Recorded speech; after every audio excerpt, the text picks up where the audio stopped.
Welcome to My Life Chassidus Applied, episode 246.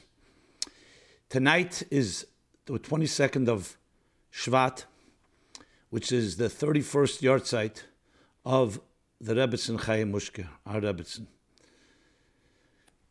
On the 22nd of Shevat, and Tavshin Mem Ches is when she passed away. Sad day. And yet, we Chassidim, Jews in general, we honor a day like this by committing to what she stood for, her legacy, together, of course, with her great husband, the partner, the Rebbe himself, and everything they gave to us, each individually, collectively, to the community, and to the larger world. So we will begin, of course, talking about that. And we will also, as we always do, talk about the timely events, which is that we're in the week of Parshas Mishpatim, the beginning of Parshas Mishpatim.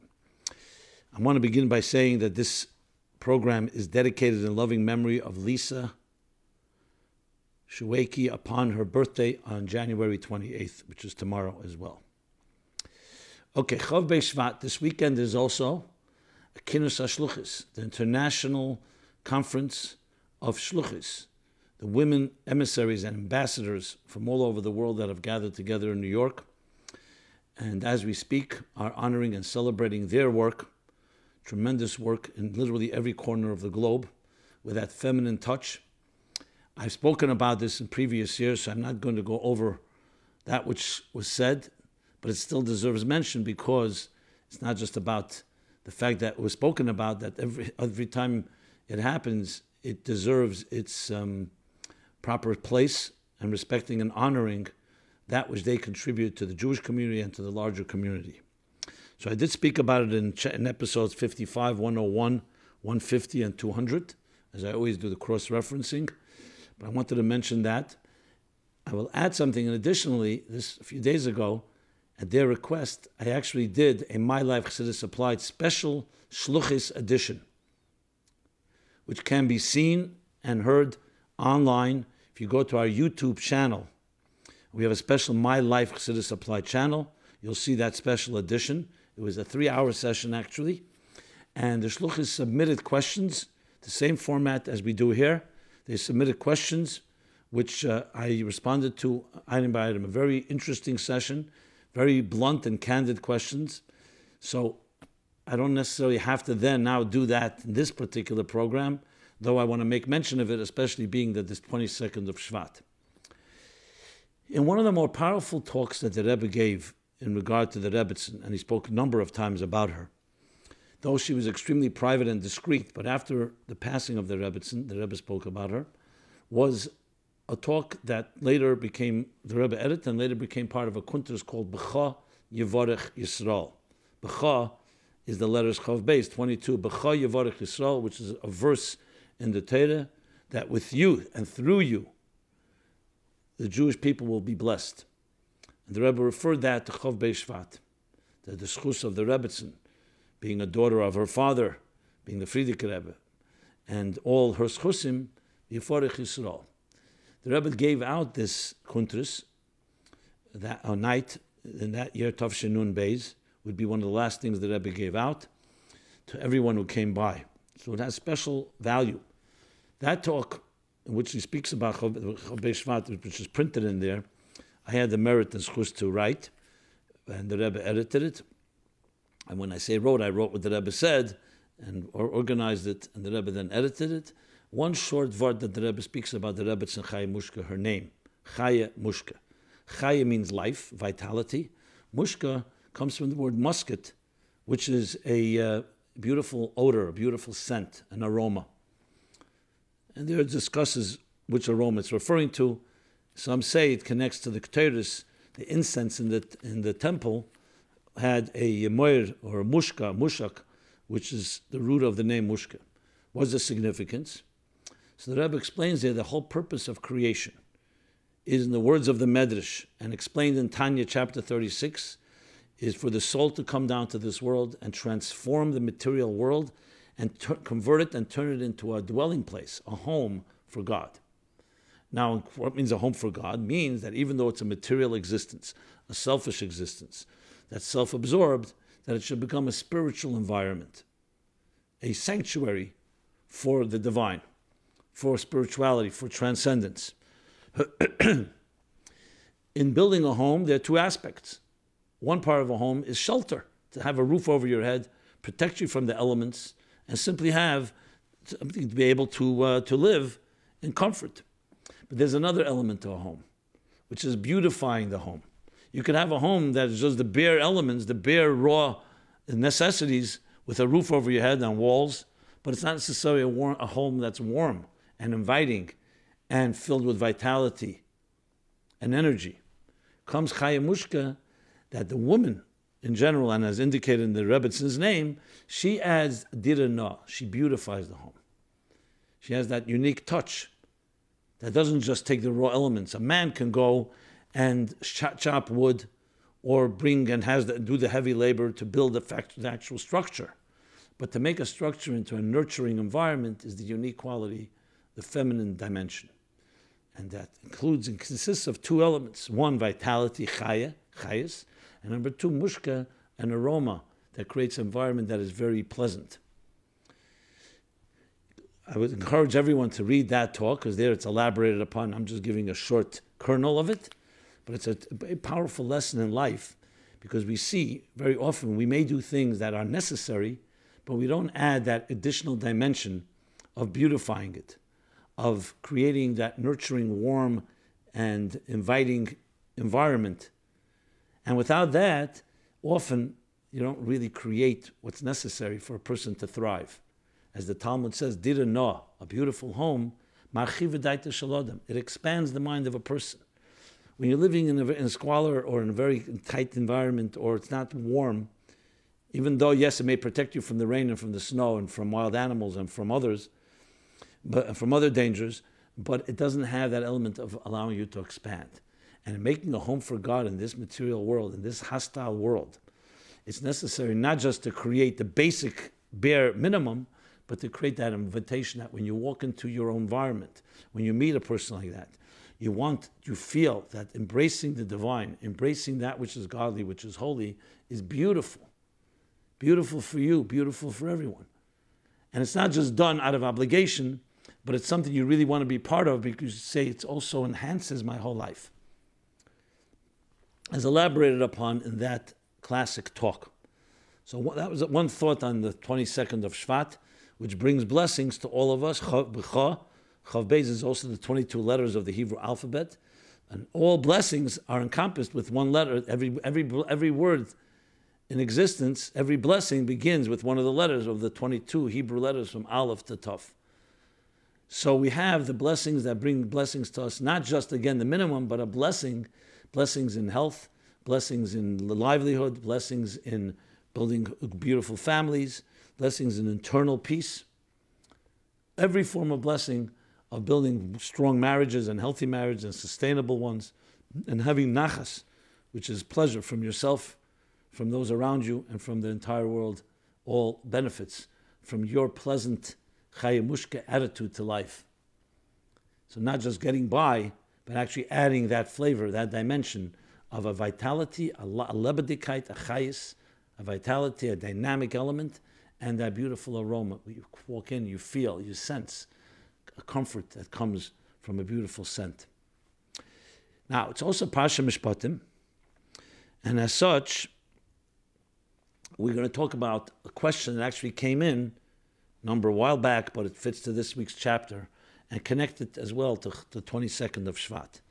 So the question is, this Parsha Mishpatim is the chapter that comes right after the story of Sinai, the revelation of Sinai, the 10 Commandments, in last week's chapter. Then we read Ve'ela HaMishpatim, that these are the laws that God said, Asher Tosim Lifneim, to Moshe, that these are the laws that Moshe Tosim Lifneim present to them. As Rashi says, the commentaries explain, presented to them like a ready table, a set table. In other words, Shulchan Aruch, that's set. Not that they have to go look for the food or look for the delicacies, but it's all prepared in a way that they can easily access it. And what is the first law that he talks about? Kisikna eved ivri. When you will purchase a Jewish eved, servant or a slave, And it begins laws that seem to be talking about slavery. So here's the question. Please explain the mitzvos of slavery in this week's Torah portion. How could the Torah sanction slavery? What is the eternal relevance? What eternal relevance does this have? And more specifically, hi Rav Jacobson, why are there mitzvos of slavery? Why aren't the mitzvos of slavery applicable today, meaning literal? What is the eternal relevance of the mitzvos of slavery? Thanks. Another person writes a question, a similar question. Why, of all things, when you start enumerating the laws, begins with slavery? It would seem fine. That's a reality that needs to be addressed. But why, of all things, there's so many laws? We read on this chapter, there are many, many laws. Why of this? And the order in Torah is also significant. So why does it begin with Eved? And Eved, again, the word Eved can be servant, can be slave. Now, we all know our reaction to the word slavery. We think of slavery, we think of the slavery of the blacks, enslaved by the white people in America. We think, of course, as Jews, the slavery. We were enslaved, excuse me, we were enslaved in Egypt for 210 years, harsh bondage. Every time you hear the word slavery, nothing positive is elicited. It always refers to one people oppressing another. So suddenly, the Jews just came out of Egypt.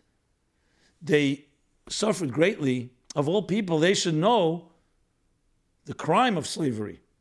And here, I'm just adding another question, and here, one of the first laws after Matan Torah begins with slavery, if not the first. What's going on here? Where's the humanity? So it clearly begs our understanding. So let's begin on a very basic level. On a basic level, if you read the laws, you'll see the humaneness of these laws. It's hardly the laws that people, God forbid, tragically applied in real slavery. The rights of the so-called servant, and that's why I want to change it from slave to servant, are many. And it's not like he just is. Yes, it is connected to being property, but as he speaks, the first type of servant is one that sells himself into slavery for whatever reason, because he's in debt, or he's looking for a livelihood. So he comes and says, I will do services for you for this and this amount of payment, and you'll support my family. Now, we know there's services that people do that are not in the form of servitude, but there was also services in the form of servitude, especially in those days. So if you really read it, it's not at all the laws of slavery. It's not slavery. It's not slavery as we know it in history. But the Torah actually does not condone it. As a matter of fact, it sees it as a negative. Because when this servant, after 7 years, which is what the first law is, after 7 years he goes free, after he did his service, and he says, he insists, I want to stay with my so-called master, it's frowned upon by the Torah. They actually have to even pierce a hole in his ear. Why? Because this ear heard that you're a servant of God, not a servant of other people. So if you read it in context, you come to see that it's actually not considered a positive. And even if a person, for whatever reason, determines that this is what he wants to do, which is a form of humiliation, there are such laws that most people would not want to even take a servant like this for hire. The laws continue about different type of servants. I'm not going to go through all of them. But the first level of explanation is that we're not talking about the slavery of the negative sort that it's still negative, but it's not of oppression, where literally a people enslaved another people without any laws, without any due process, without any course, without any recourse for justice, which of course is a great tragedy, and from the Torah point of view, a travesty. A travesty, just as the Egyptians did, or what the white people in America did, or wherever slavery in the world is today, or ever was. It completely goes against the principles of Judaism, and Torah would state every human being is created in the divine image. There's no such thing as someone that is less than that. However, in this chapter, it talks about a person who chooses, at his own volition, for whatever reason, to be a servant to another. And even there, the Torah protects his rights as you read the Torah's laws, and you see how much care a master has to have to a servant like that.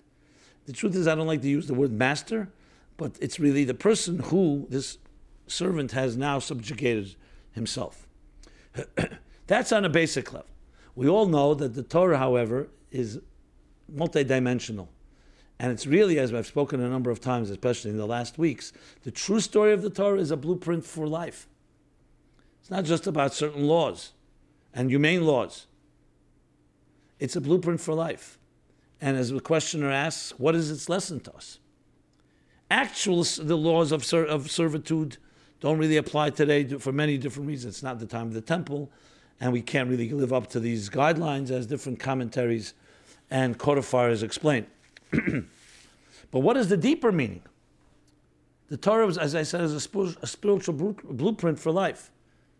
Life user manual. So when you look in Torah, which is the classic Chassidic text of the Alter Rebbe, and here he explains that other question that was asked, why does it begin with this? Because kisikne eved ivri, the word eved comes from the word avoida, service. It really is reflecting the human service in service of the divine, which is the purpose of creation. So it begins with this because all of us are servants that live in this world, and the cycle of 7 is the 7 years or the 7 days or the cycle of 7 through which we serve, and we serve with effort. We are servants of God.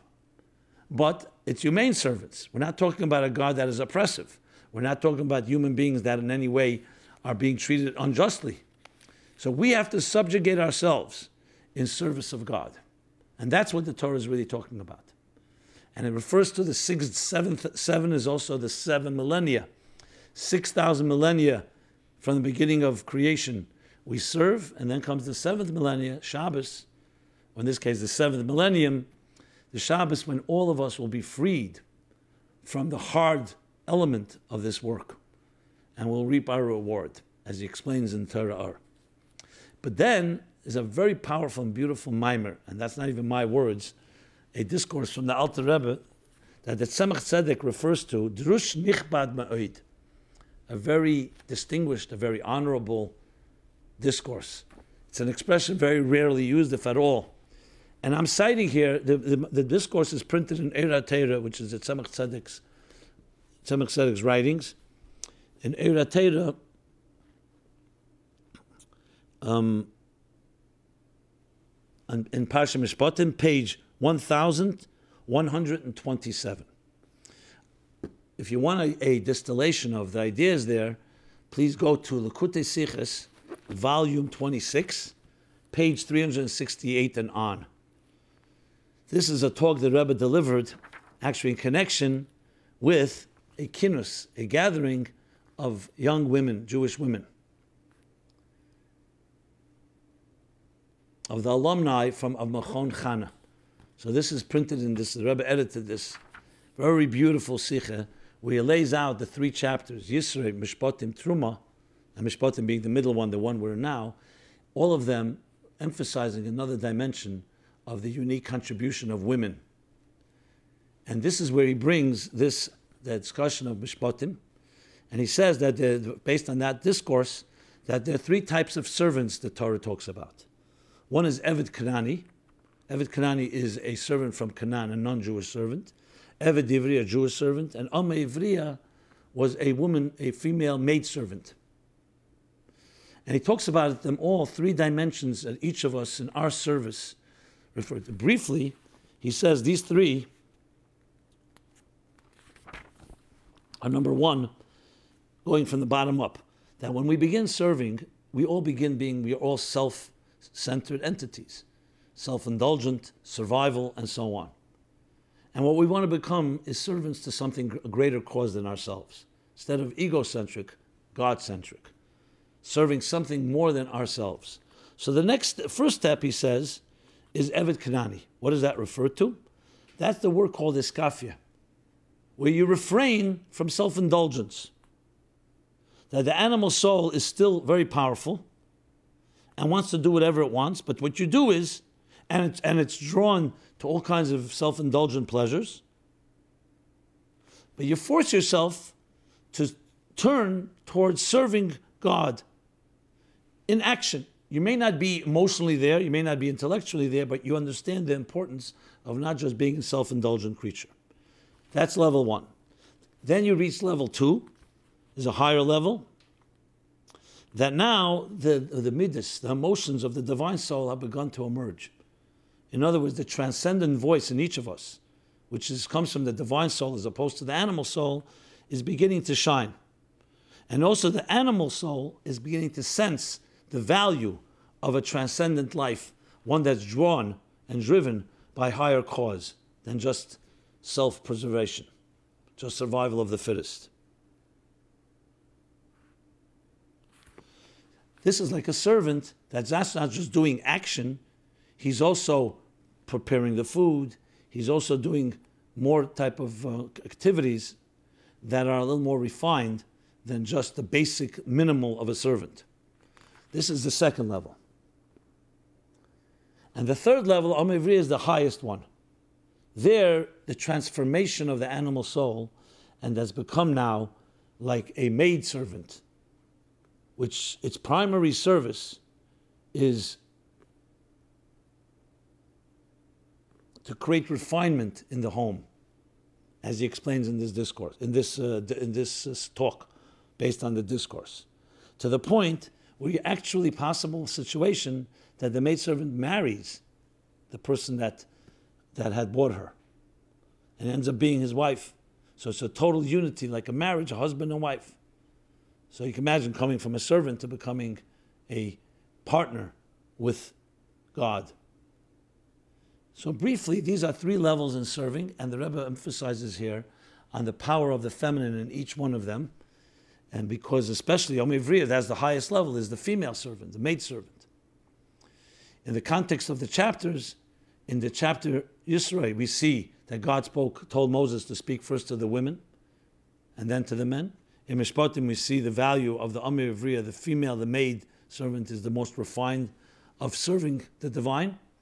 And the third chapter, Truma, next chapter, building the temple, is actually building a home from this world for the divine. We spoke before the purpose. So there too, it was the women that brought the offerings, that brought the donations even before the men. You can look up this talk as well. It's a very powerful talk, very interesting, very unique. And with that, let's move on. I believe the lessons are quite clear, that especially in a week where we're honoring the 22nd of Shevat, we're also honoring the power of the woman to create refinement in this world. Now, this doesn't mean a man cannot create refinement, but it's a partnership. And each one has their primary focus, and each one overlaps and complements the other. So in honoring that, this is the time to think about how we not just create, but also beautify. Do it in the most refined and the most elevated and subtle fashion. Okay. And of course, it answered the question, the eternal relevance for our times, because these 3 levels of service are here all the time. So when you read the chapter, you realize it means you and how you serve a higher cause. With that, let us go to another question. Heaven or earth? How do I choose between personal spiritual growth and commitment to home and family? Yeah. How do I choose between the soul and the spirit, this person writes. Now, right away, it was taken. What does that mean? What is soul and spirit? So she explains. Let us say that the spirit is like a structure of love and an abiding place, a temple for God. And the soul is the life, fountain, and altar within. Or the souls are longing for creating and manifesting and needs to find a home in this world. Do you follow me? Well, let's see. In my case, to express the innate, the spirit, is in the way of building a home, and with the wish to let it extend to include the big home, the earth, wherever I go. As a homemaker and grow in my pursuit of becoming like the woman in Proverbs 31, that she is the foundation, Eshes Chayil, the spirit in me, about kindness, modesty, and other attributes of expressing the love of God as my ideals. And is also about compassion and about doing good works. The soul, on the other hand, this is her interpretation, is about a very powerful creativity force within me and wants to sing, dance, paint, playing the flute, creating dishes from self-made recipes, write pieces of music and songs and poems, go on adventures in the mountains, wants to be a nurse, explore the nature with curiosity and wonder all the time like a little child. And it lives in the heaven. The spirit is about love, serve, about relationships. The soul for me is about creating, being about the song within the big song. The soul is kind of a free spirit. How do I choose which path? We have only a limited amount of time. Is it better to sharpen the focus, have a concentrated lens like a laser, and only choose one path, that of the soul or that of the spirit? Thanks for any hints and direction in advance. Kind regards. Interesting question. Firstly, I want to just say spirit and soul, I don't necessarily associate and identify with this interpretation, but I understand what you're saying. Usually for us, spirit is ruach, soul is neshama. But regardless of the semantics here, the spirit of the question is, one is focusing on self-actualization, of course in a refined way and with all the talents that you describe, and one is focused on your relationships and commitment to building a family and home. And the question is, do you choose one over the other? Can you balance the two and so on? It's an excellent question. It's actually a question I also had on the other night when I spoke to the shluchis, because many of them deal with this challenge all the time. On one hand, they have beautiful families. On the other hand, they have beautiful work. They have a community. And they also have personal talents. So, without sounding overgeneralizing, I would say the following. We all know that the first priority always has to be our children, because no one else is going to take care of your children. And the children are all in formative years. They're vulnerable. They're defenseless. And they are the ones that look to us for nurturing and validation. So to, God forbid, neglect them, as valuable and as idealistic and as altruistic the work of doing something, of actualizing yourself through your talents, what you call soul, but it can never be at the expense of children. Because the only ones they are going to nurture them is going to be you as a mother. I would go a step further. Mothering your children, nurturing them, is itself a way of expressing your creativity. Bring your unique creativity and your unique skills and talents in the bringing up of your children. And number three, if you do that, it will spill over also in benefiting others, as well as helping actualize yourself. So if there is a choice to be made, that's the way I would respond. If you need, listen, children at some age go to school. You have time on your hands. By all means, play music, sing, dance, go out into the fields, paint, do whatever it is. But I don't see it as mutually exclusive. I don't see it like too compromising. Because when you're with your children, you're shaping lives. What more creative thing can we do? You're shaping lives. They're impressionable children. As the example goes, like warm balls of wax. Every impression, every experience they have, for good or for bad, God forbid, makes an impression that lasts. And you have that gift, an honor to do that. As I said, a good parent will make a good creative person, and a good creative person will also benefit others and will help actualize who you are. So I think that myth that's either like either or, first I want to develop myself before I build a family, is incorrect. It's all part of a holistic, bigger picture. Then there will be, of course, times and choices. If your child's in need, you can't just say, listen, I have a music lesson to go to. Now, it depends on the age of the child, depends whether you have help and so on. But it's a great gift. Is it difficult? Yes, it's difficult. Is it easier to sit and play guitar or write poetry than to deal with a child who could be nagging, could be dealing with challenges and so on? At times it is. But it's both are the beauty and poetry of life. And I would say priority one is what you call spirit and then soul. When in truth, I believe that really they complement each other and they both support each other and can both together bring greatness. I've seen mothers who sit with their child and they draw, they read to their child, they teach the child to read, they elicit and challenge the child. Why is that not a part of what you call soul? And of course, in each age of children, depending on the age, there's different ways that you could interact that way. So, in spirit of what we've been speaking till now about women, This, of course, very much appropriate, this question, even though it was asked a while ago, but that's why I included it in this particular program. Additional discussion on this is in episodes 152 and 231. So here's a good opportunity. All these programs are archived. You can find them at meaningfullife.com/mylife. You can download them as podcasts. You can search by topic. In the YouTube version of the videos, there are also timestamps. You can actually go to the exact topic you're looking for. And by now we have 245 episodes, so you can imagine there's plenty of material. You will not run out of material quickly on these programs. And thank God for this honor. It's also an opportunity that at the same location, meaningfullife.com/mylife, you can submit any question anonymously, confidentially. We have no idea who's writing it. And please use that opportunity.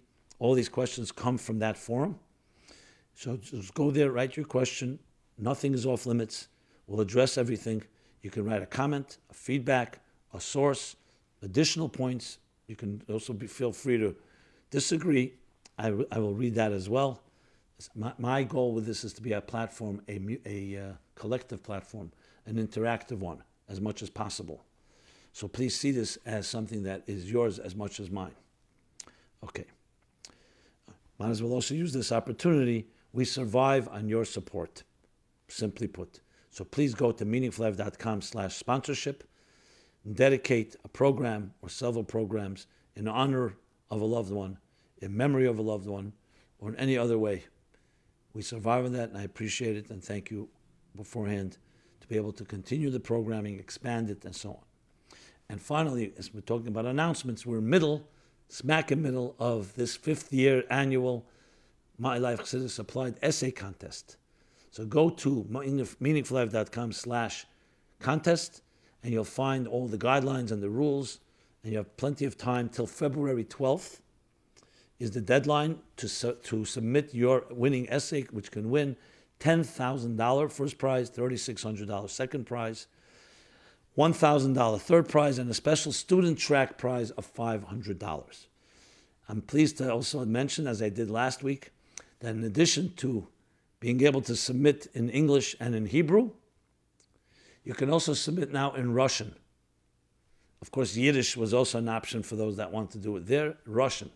And we've been pushing it in Russia, and thank God, it's picking up traction. And it's only an expanding effort, which hopefully will be a global one. And people will submit from all directions, as has been the case in the past years. So please take advantage of this opportunity. Everyone is a winner, because the effort of taking an idea in Chassidic thought and applying it to a personal or global or timely challenge or issue is a tremendous effort and a tremendous contribution. The essays, and I've read many of them, and every week I read 3 essays, or I review 3 essays, are from all different directions, really remarkable contributions to life, I would say, and to the human condition. With that, let us go to the next question. What do the Rebbeim say about a fire, God forbid? So let's talk about a fire, God forbid it breaks out a fire, and hopefully it doesn't hurt anybody. But what is said about a fire? We all know fires are frightening. And do we have something in Chassidic thought, especially from the Rebbes, about this? Another question came in, which relates to it, so let me read that. Where does it say seraph? Seraph, which is the word for certain seraphim, or a certain type of angels. So the plural of it is seraphim. One of these angels is called a seraph. So seraph means fire. Seraphim means the fiery ones, a fiery one. Where does it say that seraph is the same numerical value, the gematria, as prosperity, as oshir, wealth? I can't find it. And this person refers to a video of mine, Black Magic, the Dark Side of Kabbalah, where I assume I mentioned it. So let me respond to this. I'll begin with a story. Without going into too many details, for many reasons. My father, Olav Shalom, was the publisher and editor of the Allgemeine Journal. As I said, without going into details, at some point in the late 70s, some people who were offended by some of his writing decided, I know this is going to sound shocking, to firebomb the Allgemeine newspaper offices. My father, who was a fighter, these were terrorists, to be very blunt. My father, of course, would not succumb to that. And even though the newspaper was supposed to go to print within hours, he found another print house, and they prepared the newspaper. In it, he wrote that he was born in Russia. His father gave his life and was not frightened by the communists and by Stalin. The Jews were not frightened by Hitler. So just like that, we won't be frightened by you either. And we will prevail, and we'll move on and forge ahead. As the Jewish people have always shown how they endure. My father's style. And he printed a picture on the front page of his newspaper of the shot out windows and the fire. And then he wrote, there's a famous Volkswort he wrote in Yiddish. A Volkswort is like a folks statement from a folk tale that says that after a fire you become wealthy. Okay. That next day, after the newspaper was printed, my father had to travel to Miami, I'm not sure, for some business. As he lands, my mother calls him and says the Rabbi Chadikov, the Rebbe, Lubavitcher Rebbe's chief of staff, was on the phone and the Rebbe wants to see him. My father was already in Miami, so what he did was he went right back. He was on the airport, I believe. He may have called my mother from the airport. This is, I said, in the late 70s. And he got right back on a plane, flew back to New York, and that evening he went in to see the Rebbe. The Rebbe stood up, went over to a bookshelf, took out a Derech Mitzvosecha. This is a book on mitzvos, explained by Chassidus, by the Tzemach Tzedek, the third Chabad Rebbe. And the Rebbe pointed to a page. Actually, the page is, do I have the page number here? It's printed at the back of Derech Mitzvosecha, that it's not, the Rebbe said, it's not a Volkswort, it's not a line, a statement from folk, it's Mipik Deishe Elyon. This was heard from the holy supernal ones, meaning it comes from a very holy source. That after a fire, one gets wealthy. And it's in Kabbalistic language, in the order of the spheres. First comes Chesed, is kindness. Gvura is fire. And after Gvura comes Ashirus, which is Rachamim, which is Teferes. So Cheder, Chesed, Din, Rachamim. Cheder means like a room. It's an acronym for Chesed, kindness, which is limited kindness. Then comes Gvura, severity, which includes a fire. And then comes Rachamim, which is unlimited prosperity. That's what the Rebbe said, among other things. Next week, my father wrote about this, and the way he put it was this. He says, one of our Choshev Leiner, one of our distinguished readers, pointed out that what I wrote is not a Volkswort. It's not something from the folk, from simple folk. It comes from Bipik Deishe Elyon. So I thought it's a nice story to share in this context. And that's exactly how it's seen. And that's what the Rebbeim say. So as I said, this is in Derech Mitzvosech, in the name of the Alter Rebbe. The Rebbe, in his Hagos there, in his gloss on Derech Mitzvosech, says this comes from a letter of the Tzemach Tzedek in a sefer called Mea Sha'arim, which is a collection of different letters and discourses, page 36. And there the Rebbe brings the Gematria. So that's the source, is the Rebbe himself. I have not found it earlier, maybe it's there, but the Rebbe says, it's interesting to note that Saraf is the Gematria of Oshir. I also want to cite a talk that the Rebbe gave after there was a car accident. Young students in the yeshiva were going to a wedding of a friend. On the way back, they had a car accident and there was a fire in the car. Some of them got hurt. Thank God there were no fatalities. But some of them got hurt in the fire. And the Chukas Bolok, Tovshen Chavtes, that would be 1969, in the summer, approximately June 1969, the Rebbe spoke about the car accident and fire, and spoke about as well different lessons that we learn from a fire, including this. And he made it clear that this idea applies not just a fire, but general any type of unfortunate misfortune or a catastrophe or tragedy. One more thing I want to cite is the Rebbe's letters, volume 13, Igros Kodesh, page 64-65. The Rebbe writes to a Yitzchak Veil, a French Jew. This is a letter approximately in the year 1955. A French Jew who moved to Israel. There was a fire in his kibbutz. It was called Sdei Eliyahu, a kibbutz in Israel, in which some holy books were burned. And the Rebbe explains, he asked the Rebbe, what can I learn from this? So the Rebbe said, nothing can happen to a Jew unless he is vulnerable. The Rebbe writes, due to a lack of proper respect and study of the books, that's why it opened up the door that some of them could have been damaged. It's an interesting letter as well about the lessons we learn from a fire. Now you could say this contradicts. It's not contradiction because we have to always learn whatever lesson. We have to learn lessons how to improve our lives, but also know that it ultimately leads to even greater prosperity. So I hope that answers the question. But most importantly, I want to say no one should know of any fires or of any misfortunes or catastrophes. But in case there is sometimes a setback, to know this lesson that usher at the prosperity that comes after a fire.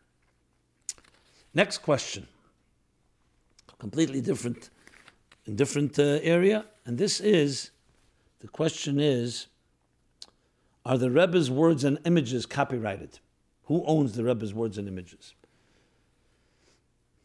Rabbi Jacobson, I know this is a hard question, but knowing that you never shy away from controversial topics, here I go.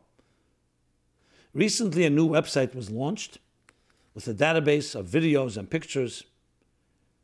I've since benefited from it tremendously, watching Farbrengens and keeping my iskashrus, my connection to the Rebbe, strong. However, I've heard that some argue that there is an element of asagas gvul, which means that there a certain element of like theft, literally, because other entities may own these words or images. The Rebbe was the biggest Shulchan Aruch, which means a person who followed complete Shulchan Aruch, absolutely.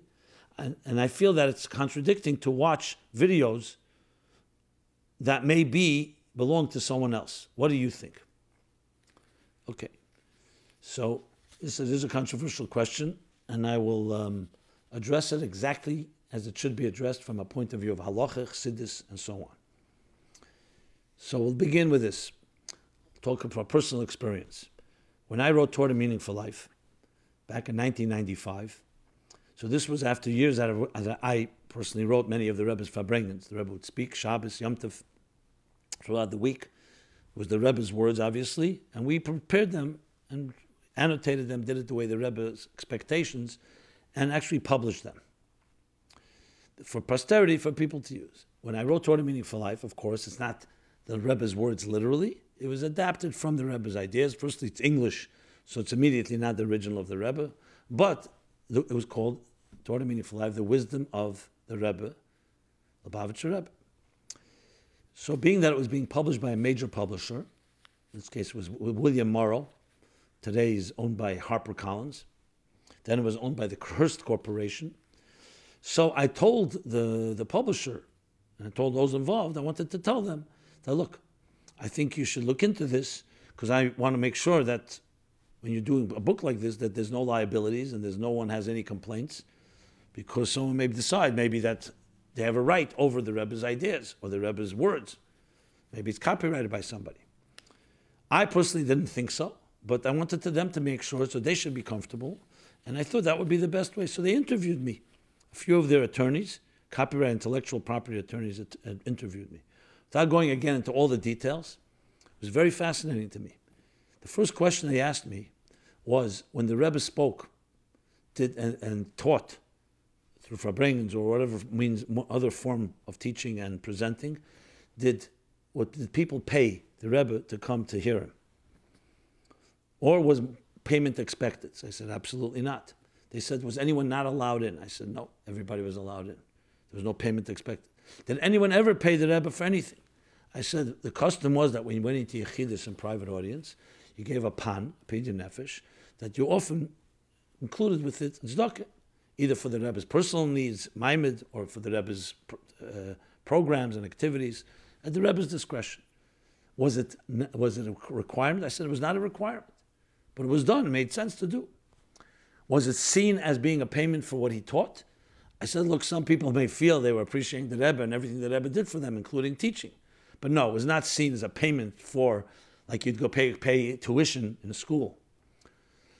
So I remember one of the attorneys, who wasn't even Jewish, says, so then the rabbi, talking about the Rebbe, is like Moses. His teachings are like the Bible. He didn't charge for it. Moses brought the Bible, the Torah, the law, from God to the people, and it's free for everyone. There was no expectation of payment. I mentioned to them, that afterwards people contributed for the temple, but that was not a requirement. So then the Rebbe's teachings are in the same spirit of the Torah. I was like taken by it, because I never thought of it that way quite. But it was absolutely true. Is the Torah copyrightable? If the Rebbe is Torah, then it's all like all Torah. If, God forbid, someone says the Rebbe is not like Torah, then I wouldn't disagree with them at all. Then Yelehem Asher Lehem. But if the Torah is not copyrightable, including Chumash, which is the written Torah, and the oral Torah, going through all the generations, then the Rebbe's words and his ideas are not copyrightable. And indeed, if you look at Rabbi Moshe Feinstein and other poskim, when they're asked a question, there were people who give classes, and they did want to charge, and people recorded these classes. Can they stop someone from selling a recording or making a recording when they themselves are selling the recordings? And he writes clearly that Torah is not copyrightable, even a teacher's Torah. What's copyrightable is this, that the fact that the teacher actually paid money to record it and wants to recoup his costs and maybe even make something for his efforts, so you could say that there he has some right, but not over the teachings, it's simply over the recordings of them.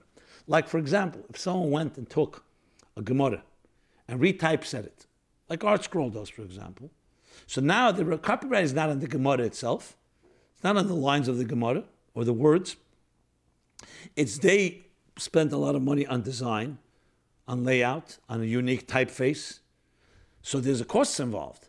But it's not a copyright on the Torah, it's a copyright on their presentation of it. So there you're talking about like any business. There is. But at the end of the day, as we know, copyright law, even in the Goyish world, is only a certain amount of years, 70 years, 90 years, corporate copyrights. There's no copyright over Shakespeare, over Mark Twain. Why? Because the only reason this copyright law, I'm talking now not Jewish law, the secular world, is because a writer is spending time and he needs to make a parnasa, there won't be any incentive. He can't write because he can't live if he's not paid. But the ideas he shares after a while, children, grandchildren, it's not forever part of his legacy that great-great-grandchildren 100, 200, 300 years later can come and say, this is our estate. How much more so with Torah? Torah was given in a mokum hefker, the Medrash says, which is a mokum hefker means in a midbar. Why? So God said that because no one should lay claim and say it's mine. If it was given in a particular city, you could say the people in that city say it's my Torah. You have to pay me royalties every time you learn. So the Eibishter gave it in a mokum hefker. Al pi halacha, when you lose an object in a wilderness because it's not a place of civilization, no one can lay claim to it. So he gave the Torah specifically in a place that no one has a right over it. So clearly the teachings and Torah of the Rebbe are not copyrightable in that sense. However, and this is an important qualification, and I want to add one key point after I make this qualification. However, if someone spent money in laying this out, in printing it, in even paying writers or editors or designers or printers for this, there is an element that has to be considered. But that's not a copyright of the ideas and the words of the Rebbe, it's the copyright of the presentation of it, as I just distinguished. Now, being that I'm not a posek and I don't want to rule, even if I could rule, this always has to be addressed with Rabbanim. I want to present it more in the Ashkafic way, and always, these things should always be corroborated with a Rav, with a competent Rav that's objective. And if somebody comes back and says there's a different opinion or a different approach, by all means, please share, and I'll be happy to continue this conversation. As far as videos go, honestly, I did not look into it whether it applies the same idea, because you can make the argument, if someone spent money to hire a videographer, or they themselves videoed an image of the Rebbe, you could say they have costs involved. So you can't suddenly go ahead and say everybody can just spread that video. On the other hand, you could say, one second, did they pay the Rebbe when they videoed him? The Rebbe didn't ask for money. Why? Because he wanted the words out there. So this is also, you have the two elements, the Torah part of it, and you have maybe the product part of it. And I would think that if Rabbonim sit down and people put their heads together, and not with any agendas or strings attached, you can come to clarity. And maybe there is a certain element of rights, not over the Rebbe and his image and his teachings, but perhaps over some cost that may be involved, as I said before, with the typesetting or design, or in this case, video, and so on and so forth. So that, I am sure, can be addressed, but I wanted to put it on the table. But one thing is clear, as I said, the Rebbe did not insist, the Rebbe taught Torah and Chassidus. Now, of course, some people say, one second, what about Tanya? We know that Alter Rebbe writes in the introduction, Hagdomas HaMalakit, that says he's asking people not to go and reprint this because there are people who spent money on printing Tanya. And when the Rebbe made the big mitzvah Tanya in the 80s, in the early 80s, he reprinted actually that section and saying that Kohos, which is the official publication that publishes Tanya, has the rights, and not everyone should just go print Tanyas without their permission or without their stempel, without their seal. So there you could say a few things. First of all, there's an element of quality control. Not everybody just goes ahead and prints it in a hefkedik way. The Rebbe wanted those Tanyas printed all over the world.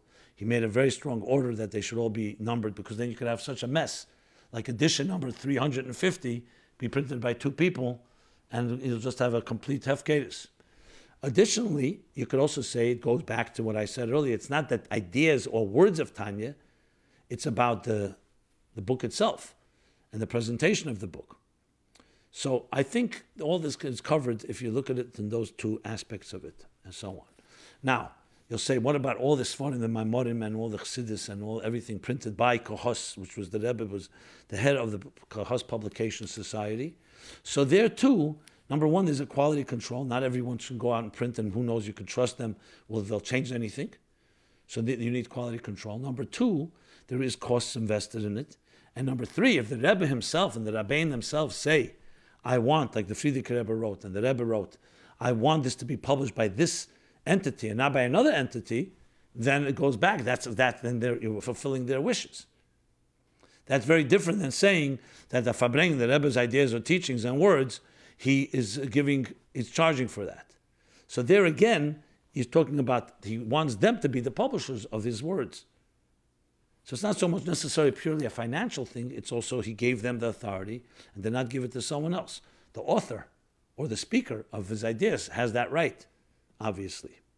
But in the bigger sense of the word, does he have the right? Really, does it last? Because at the end of the day, his teachings are Torah. Moshe Rabbeinu did not have a Kohos Publication Society, nor did he have any other publication society.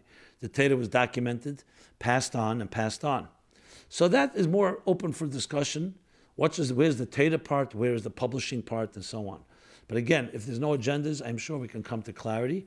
I know I did not come to total black and white conclusion here, but I think I laid out all the issues on the table for discussion purposes and made the debate rage on. I hope in a raging on, I mean in a positive way, a shalom-dik way, a peaceful way. But it's an interesting topic, and I think it's important to talk about. Good. In that spirit about Rebbe's Farbrengens, here comes the next question. Did people understand the Rebbe's words during Farbrengens? Dear Rabbi Jacobson, me and my family, enjoy your weekly podcasts. I personally learn from you how to wisely and gently deliver some subjects and or answers to the public, even when I have the same opinion. I have questions which your knowledge could perhaps help. Well, actually could help.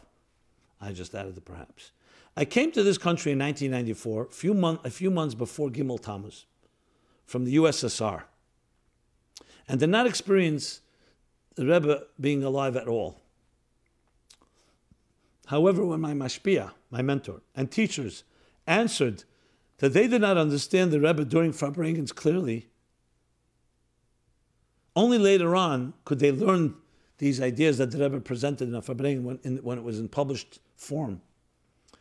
I did not have a chance to ask Chassidim who chazed the Farbrengens, those that repeat and remember and repeat and recreate the Farbrengens. But majority of population did not get it. Does it sound like charisma and or has chas v'shalom a certain hypnotic state when people are listening and don't get it for hours, for a few hours? Please provide me your understanding. Thank you. Okay, let me just rephrase it a little. I just read the question on exactly as it was. He's asking a few questions here. First of all, that he hears from some people that they didn't, he would not merit hearing the Rebbe directly, that even people who were there, Mashpim and so on, didn't understand when the Rebbe spoke, and they relied on, once it was published, that's when they could learn it and really immerse themselves into it. So then a second question he's asking, so when Chassidim was standing and listening, one more point. However, he never had an opportunity to ask Chayzerim, some people who actually remembered and actually wrote it down afterwards, what was their experience. So I guess he's asking me because I was one of those Chayzerim. Second thing he's saying, the rest of the people that didn't understand, was it just the Rebbe's charisma and some form of, God forbid, hypnotic state that got them standing and listening, even though they didn't understand? Okay, so the answer is, let's just talk practical. There were thousands of people at a Farbrengen. To tell you that everybody heard it and understood it the same way is obviously not the case. There were some people who were there to be in the presence of the Rebbe, to say l'chaim, to hear a nigun, to pick up the spirit and all of it. They may not have even known Yiddish. They may have been too far away to hear the Rebbe speak when there was no mic. But they may have picked up a word here or there. That's one end of the spectrum. You had, as you go along the spectrum, people who heard more, but maybe couldn't repeat it. But at the time, they understood pieces. Then people who understood more. Then all the way in the other end of the spectrum, there were people like myself, a very small few, who actually our job was to listen and absorb it all. Did we do a perfect job? Human beings are human beings. I can't say we did, but we did a pretty good job, which meant remembering a majority. We knew that the Rebbe spoke, for example, at the pace of, if you transcribe the Rebbe's words in the weekdays, the pace was every hour of talking yielded 20 pages, 8.5 by 11, 20 double-spaced pages. So if the Rebbe spoke on a Shabbos Farbrengen in 4 hours, not counting the songs, that would yield 80 pages. And I'm not saying it's to toot our horn, but we were able to recreate 78 out of 80 pages without redundancy. That's pretty much verbatim. But that's the other end of the spectrum. People, there are very few that could do that. And some did it, but didn't do the whole Farbrengen, without going into all the details. So that's the answer to the question. People are people. They're people who, and everyone has their own level of understanding. Obviously, everyone benefited, and I include myself. There are many things I didn't understand when the Rebbe spoke, but I tried to still remember the ideas. Later, when we wrote it down and started researching it and looking at the sources, things emerged. Almost every week, there were things that emerged that I never picked up while the Rebbe was speaking. And that's already being immersed and listening and remembering and being completely involved. And there are things that till this day I continue to read and marvel at the interesting innovations and things that I didn't notice the first time. Even things I myself helped prepare. That's what Torah is.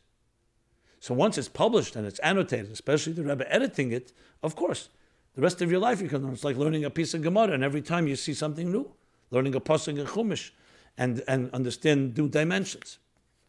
So obviously, in hearing it the first time, obviously didn't pick up all those dimensions. It's almost impossible to do that.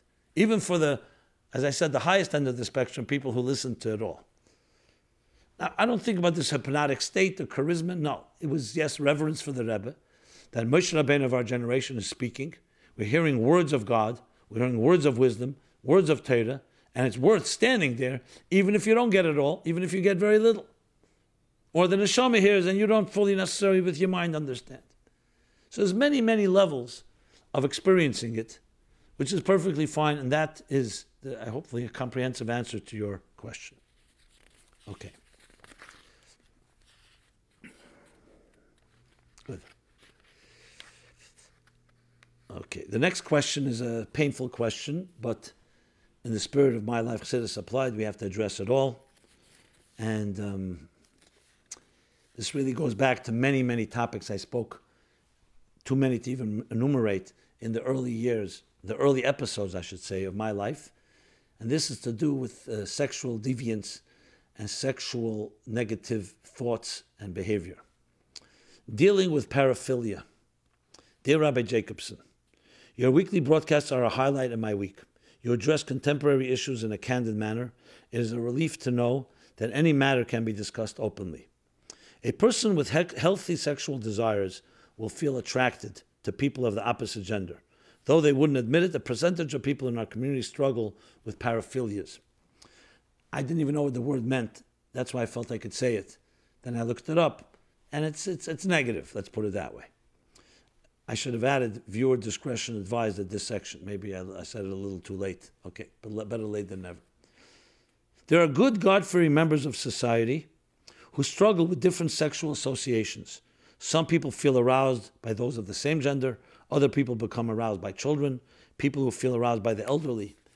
Nobody chooses to experience these conditions. They would do anything to make the challenges go away. However, the stigma is such that these people shy away from getting help. Even when a person does get help, it may not be from a Torah perspective. How should a person with this struggle address it? What is Torah and Chassidus' approach to dealing with these issues? Okay, so firstly, I refer you back. I don't remember the exact episodes, but it's early episodes, like I believe episode 2 and 3 and 4 and 10 and so on, where this was discussed much more at length. How to deal with sexuality, what sexuality is, how do you channel it to the proper way. So the brief nukuda, the brief point is this. Sexuality is not man-made, it's made by God. God created sexuality, created sexual attraction, and gave us guidelines how to harness it, directed towards positive ends. Not only positive, but it's the only way to give birth and create in this world, children. And that has to be done in a sacred way, in a sacred union as outlined in Chumash and in Halacha, which is why it's called Kiddushin, sanctity. In my book, Torah Meaning for Life, the chapter on marriage, but specifically the chapter on intimacy, I describe it in basic, simple English. So it's not about being celibate, it's not about avoiding it, it's not about being ugly or despicable or guilt-driven. It's about a powerful, mysterious force that God gave us to create, and that includes and therefore has within it also the power to drive people with passion, with pleasure, which can go toward very positive ways or can also go to extremely destructive ways. So what you're describing is the destructive dimension. The ultimate goal, according to Torah Chassidus, is to sublimate it and redirect it toward positive place. Get married, a sacred marriage, have a loving, passionate relationship with your spouse. That's the direction to go. Now, the fact that some people have paraphilia and have had different negative things, so it can anything. That's the past. We do tshuva, we correct, and we redirect. Is it an assignment, a test? Absolutely. Especially if a person has had already negative experiences. It's very hard to just ignore it. But that's the goal. Ignore it and fill the vacuum with something positive. Is it difficult? Often difficult. That's why we need to have people that we work with. Chassidic mashpim, people who understand, but can help us go from that state to a much more refined state. It's completely doable. I've seen it done. I've seen it done even with people who've gone through very horrendous experiences, either imposed upon them or their own experimentation and their own perversions and so on, that have learned to harness, to rechannel, redirect, and harness that energy toward positive ends. Beyond that, I don't want to continue here. I think this is something that should be spoken about one-on-one. If someone has issues of this nature, find someone to speak to. Yes, there's great stigma involved, but find someone you can trust, someone that is not judgmental, someone that will not mock you, not dismiss you. And there are good people to do that. The rest, I leave to those more personal conversations. If someone wants to contact me, please go to the forum, but you need to send me your email address or phone number because I have no way of contacting you because it's completely anonymous, as mentioned. And you can write to us and try to help or help guide you to someone that can help in these situations. Always know there's always hope. There's always help, and there's always ways to become better and greater and not have to live in guilt and in shame and feeling ugly and feeling like if people really knew me, they really would despise me. No, you have a neshama, your neshama is intact. Even if people wander or sometimes the wrong place, they get caught up.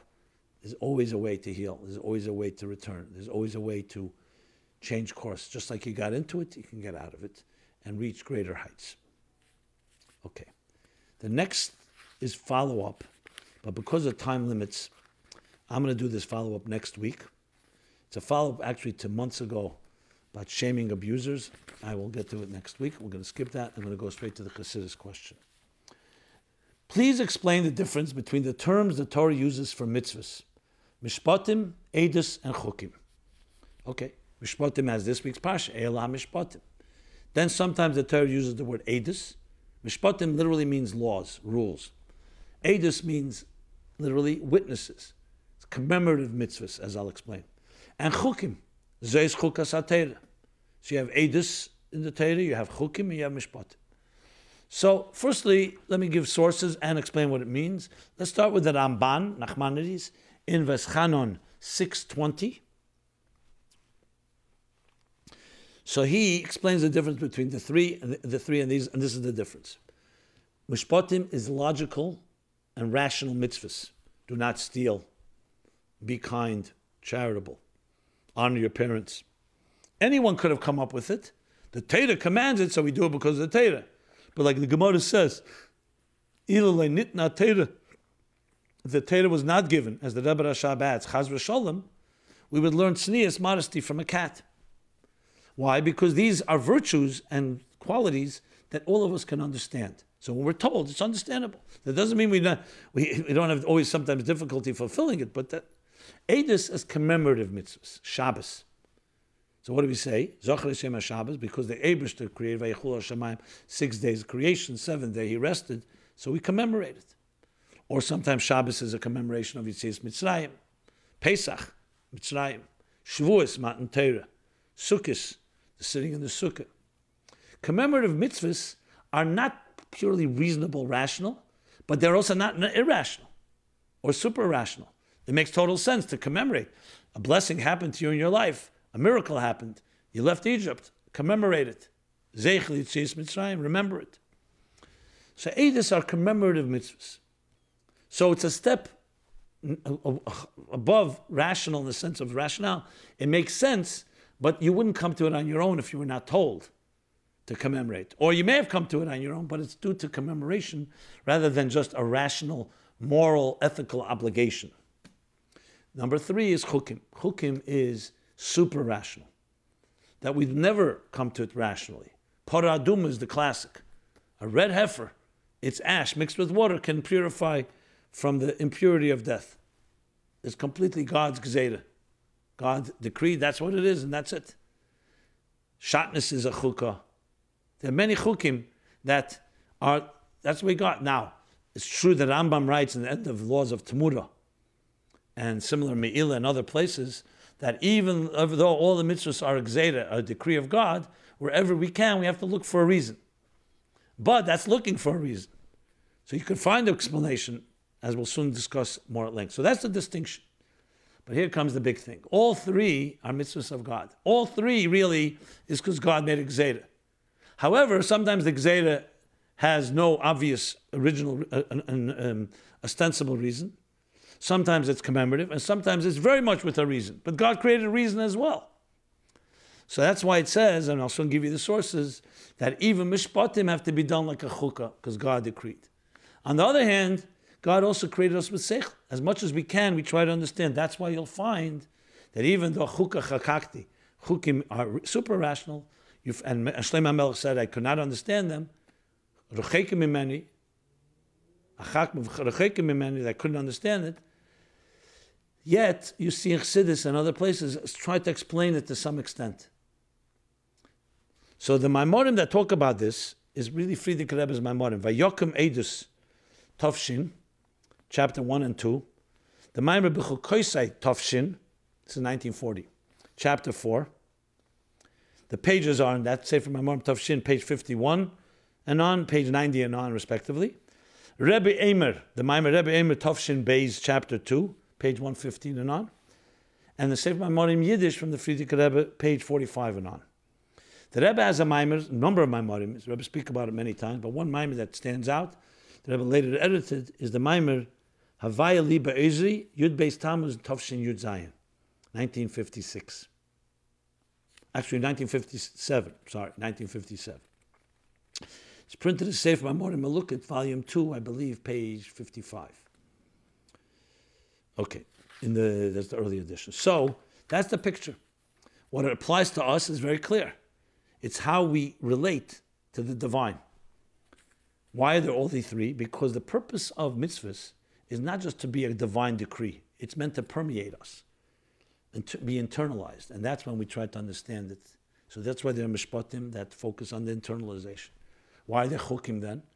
Because in any interface between the divine and existence, you need something that represents the pristine divine, not diluted by reason.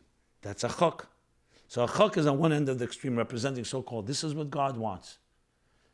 And that's, we sublimate ourselves. We're serving something greater. It's recognizing that's beyond reason. Then there's the mitzvahs that internalize and become part of reason. And the eidus is somewhere in between. Sometimes it says in Maimarim that chukim and eidus go in the same category, or sometimes eidus and mishpatim. But bottom line, eidus is somewhere in between, because this is the proper interface, that our relationship with God encompasses all elements. Things that God says, just do, nasav and nishma, you don't have to understand initially. Things that God says, I want you to understand, I want you to reason. And then things that are immediately commemorative. And you should know that even the things that are beyond reason have to also become part of you. And even the things that are part of you, you have to realize are rooted in the pure divine that is beyond reason. The lessons in this are tremendous. In any relationship, you want to have closeness, and you have to have a sense of awe and respect. Ava and yira. So ava is sensing something close, where you relate to it, you reason. And there's things that you sense the awe, the distance. Not distance in a negative way, but beyond. And to truly grow, you don't want it all to be reasonable, because then it's always on the terms of reason. You want it to be able to be container, to be able to experience beyond transcendence.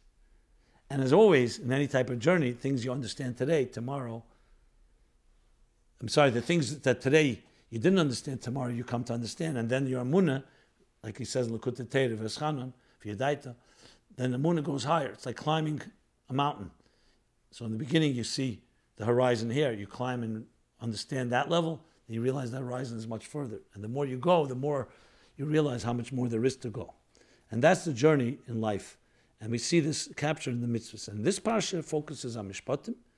But as you'll see, the Mishpatim too have elements always that are beyond pure logic. Okay. Finally, let's do now the 3 essays.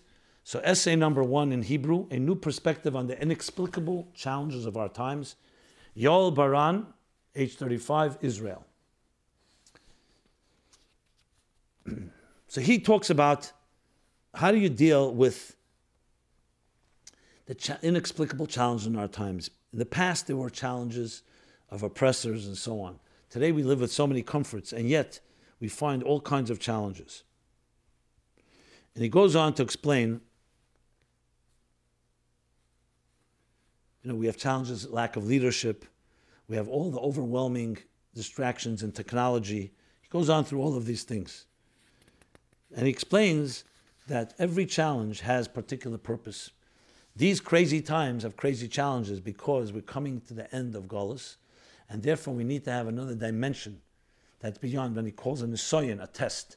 A nisoyan, Chassidus says, is really an imagination. It's in your imagination. It's not a real challenge.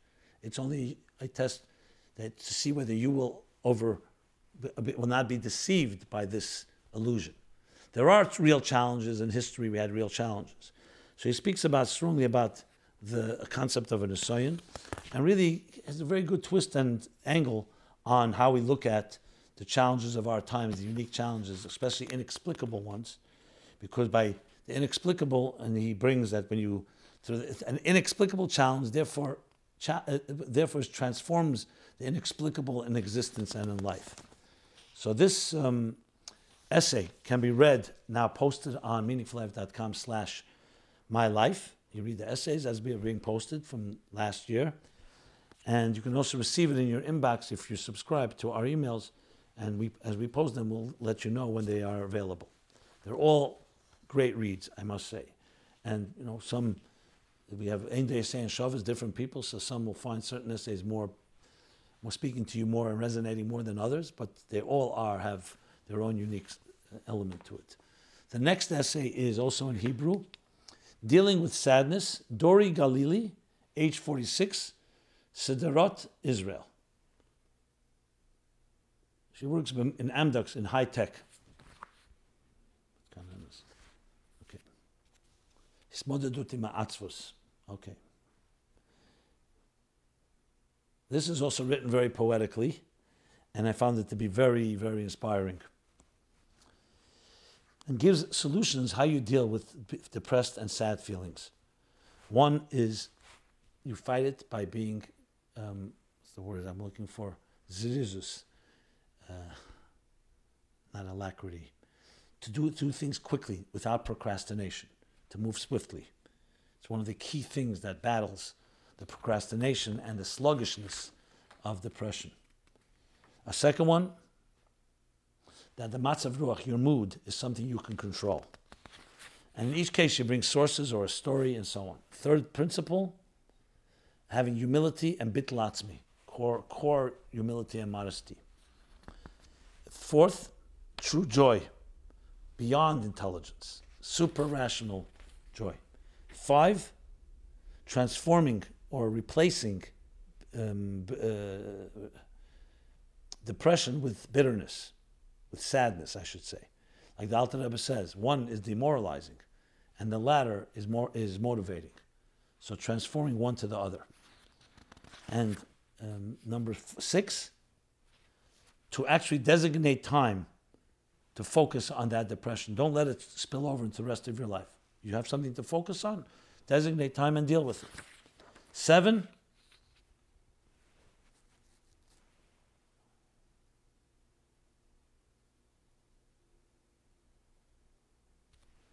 not sure what 7 is. Okay. Is basically joining the two, joy and the sadness, that you have both in your life, and they both can be complemented each other. There are times where you cry, there are times where you celebrate. And then with a very good conclusion, that is essay number 2. And finally, essay number 3 for this week, marriage, defining the term, Dovid Lichtenstadter, age 31, Brooklyn, New York, works in integrity care. Okay. Marriage is the legally recognized union of a man and a woman. This definition is just one of many that were given by scholars over the generations. It is rather quite a vague one, but it embodies the view of which marriage was always portrayed. But if sanctity of marriage is to endure, we must define marriage and understand the essence of it. So what is marriage? And goes on to say, as Jews, we are privileged to know the importance of marriage. In this essay, we will discuss the essential meaning of marriage according to Chassidus and Kabbalah, and explore how these concepts can be helpful in our day-to-day marital life.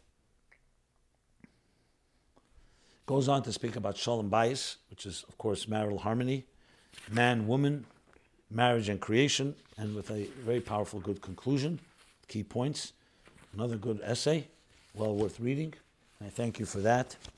And I want to mention again the essay contest of this year, 2019, which is, thank God, out there. If you haven't heard about it yet, check it out. If you have, please share with others. It's a great opportunity.